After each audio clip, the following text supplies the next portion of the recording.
ဆက်လော်ရီနဲ့ပတ်သက်ပြီးတော့ကျွန်တော်ရှေ့မှာဗီဒီယိုတွေအများကြီးလုပ်ပေးထားခဲ့ရရှိတယ်ဆက်လော်ရီနိုင်အောင်ကစားနည်းဆက်လော်ရီကိုဘယ်လိုနိုင်အောင်ကစားရမလဲဆိုတဲ့နည်းလမ်း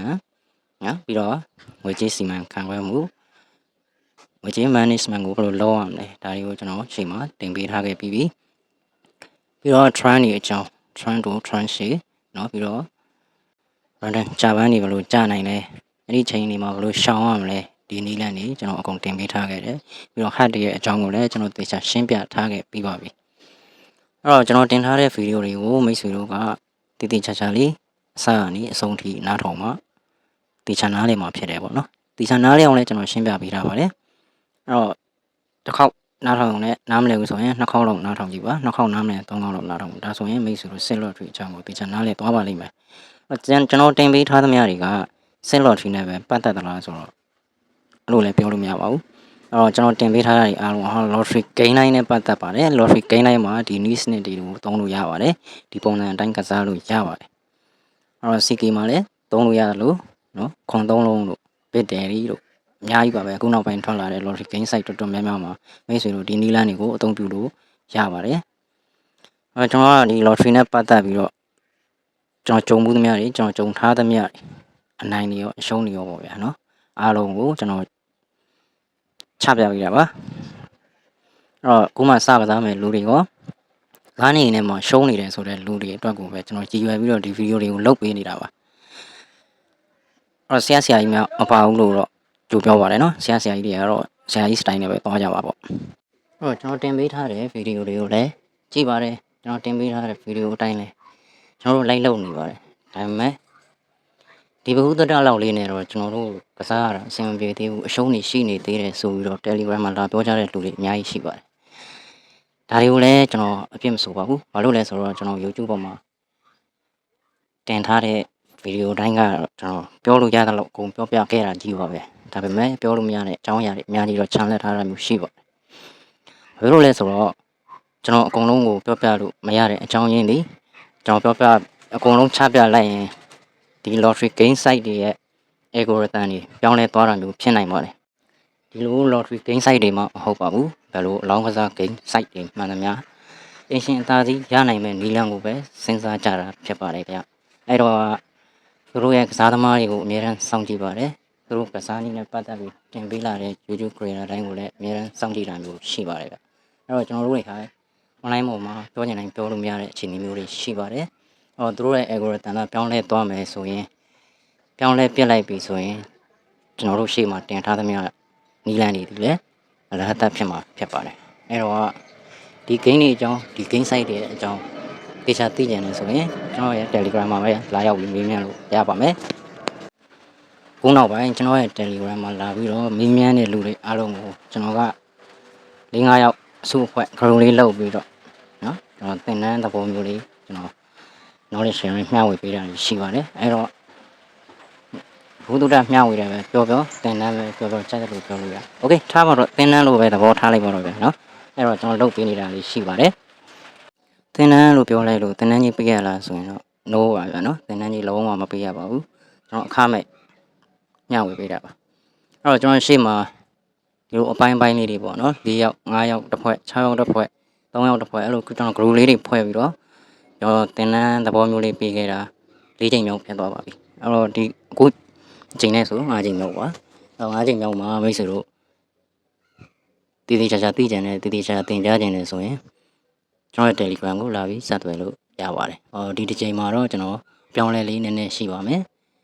သင်တန်းကြီးကောက်ခံတာမျိုးမဟုတ်ပါဘူးအရင် group တွေတုန်းကတော့ကျွန်တော်ကအခမဲ့ free သင်ကြားပေးခဲ့တာဖြစ်ပေမဲ့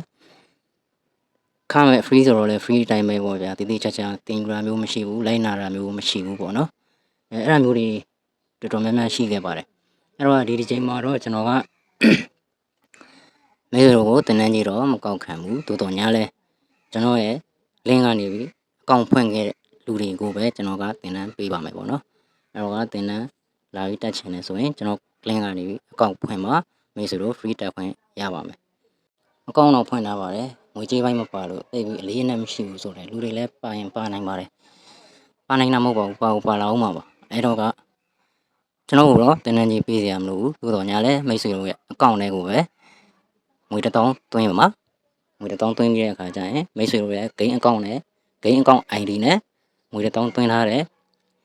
screenshot ကိုကျွန်တော်ကိုလာရောက်ပြသပေးဖို့လိုပါလိမ့်မယ်ဒီငွေ1000ကလည်းမိတ်ဆွေတို့ရဲ့ account လေးကိုပဲရောက်သွားမှာပါเนาะအဲ့တော့မိတ်ဆွေတို့ရဲ့ကိုယ်ပိုင်ငွေပါပဲကျွန်တော်ကိုတစ်ဖက်တစ်ချက်မှပေးစီရမလို့ပါဘူးကျွန်တော်စေတနာတန်တန် free တင်ကြားပေးမှာပါကျွန်တော်မှခေါ်သလိုမျိုးဖြတ်သွားတယ်ဆိုရင်တောင်းပန်ပါတယ် sorry ပါเนาะအားလုံး body ပေါ်ပြလုံးမှာစိုးလို့ပါကျွန်တော်ဘယ်တော့မှလည်းမန်ပါမခေါ်ခဲ့တယ်လို့မန်ပါငွေကြီးနဲ့လည်းကျွန်တော်လဲပတ်နေတာမဟုတ်ပါဘူးကျွန်တော်ကစားချိန်နဲ့ချိန်ကြမှာငွေထည့်ပြီးကစားလိုက်တယ်နိုင်ရင်လည်းကျွန်တော်ယူတယ်ရှုံးရင်လည်းကျွန်တော်ခံတယ်ကျွန်တော်ဒီလိုသွားနေတဲ့လူမျိုးပါကျွန်တော်နဲ့ဆက်သွယ်မှုတဲ့လူတိုင်းသိကြပါလိမ့်မယ်နော်မိတ်ဆွေတို့အခုလိုငွေသွင်းခိုင်းနေဆိုတာကလည်းမိတ်ဆွေတို့ဘက်က body ပေါ်ပြလုံးမှာစိုးလို့ပါဒီတင်တန်းနေပြီးမိတ်ဆွေတို့ကဘာတွေရသွားမလဲဆိုရင်နံပါတ်1အနေနဲ့ set lottery ဆိုတာပါလဲ set lottery ရဲ့ algorithm တွေကဘယ်လိုလောက်တယ်လဲဒါကိုမိတ်ဆွေတို့အရင်သိရမှာဖြစ်ပါတယ်နံပါတ်2အနေနဲ့ကတော့မိတ်ဆွေတို့ရဲ့ paper task ကိုဘယ်လိုအသုံးပြုရမလဲ paper task အသုံးပြုနည်းတွေ paper task ကိုစီမံခန့်ခွဲနည်းတွေဒါတွေကိုကျွန်တော်ပြောပြပေးမှာပါပြောပြပေးတဲ့နေရာမှာလည်းစီကံတကြလည်းရှိရမယ်စနစ်တကြလည်းဖြည့်ရမယ်ဆိုတဲ့ပုံစံအတိုင်းကိုကျွန်တော်သွားမှာပါเนาะအဲ့တော့ကျွန်တော်ပြောပြပေးမယ့်အကြောင်းအရာတွေကအကျိုးကဒီလိုရှိတယ်အကြောင်းကဒီလိုရှိတယ်ဆိုတဲ့ပုံစံမျိုးနဲ့ပဲကျွန်တော်သွားပါမယ်နံပါတ်3အနေနဲ့ကတော့ငွေကြေးစီမံခန့်ခွဲမှုအပိုင်းကိုကျွန်တော်တို့သွားမှာပါအဲ့တော့ငွေကြေးကိုဘယ်လို management လုပ်ရမလဲဆိုတာမျိုးကိုကျွန်တော်နည်းလမ်းတစ်ချက်ပြောပြပေးမယ်အဲ့တော့နံပါတ်4အနေနဲ့တော့ကျွန်တော်တို့က trend တွေကိုဘယ်လိုလေ့လာရမလဲ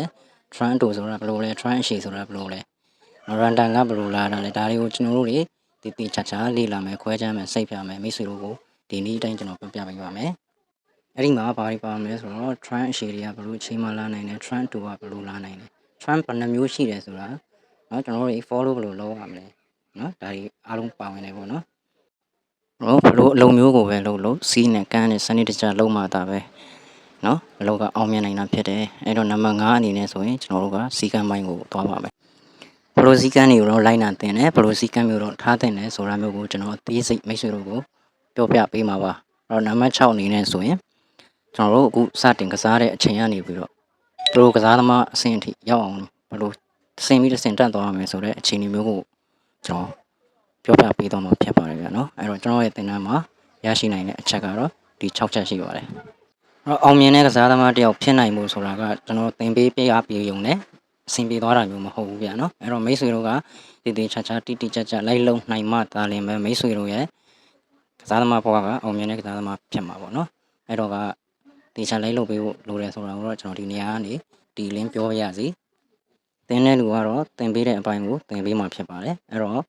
အောင်မြင်အောင်ပြုလုပ်ရမယ့်လူကတော့မိတ်ဆွေတို့ရဲ့အပိုင်းပဲဖြစ်တယ်ပေါ့နော်ဒါကိုခွဲခြားနားလည်ဖို့လိုပါတယ်အဲ့တော့မိတ်ဆွေတို့အနေနဲ့နည်းနည်းလေးထိုးထွင်းကြံစနိုင်ဖို့လည်းလိုတယ်လို့တော့ကျွန်တော်ပြောပြရစီတော့အခမဲ့သင်တန်းလည်းရှိနေပြီသင်တန်းမှာဘလို့အချက်လက်တွေရနိုင်လဲဆိုတာလည်းသိပြီမိတ်ဆွေတို့မှာတည်တည်ချာချာသင်ယူခြင်းစိတ်တွေလည်းရှိနေပြီဆိုရင်ကျွန်တော်ရဲ့ Telegram ကိုလာရောက်ဆက်သွယ်လို့ရပါတယ်ဒီနေ့ဗီဒီယိုလေးကတော့မိတ်ဆွေတို့အတွက်ကိုအရန်ကိုကောင်းမွန်တဲ့စီစဉ်တစ်ခုကျွန်တော်လာပြီးချပြပေးတာပါโอเคဒီနေ့ကတော့ဒီလောက်ပါပဲဗျ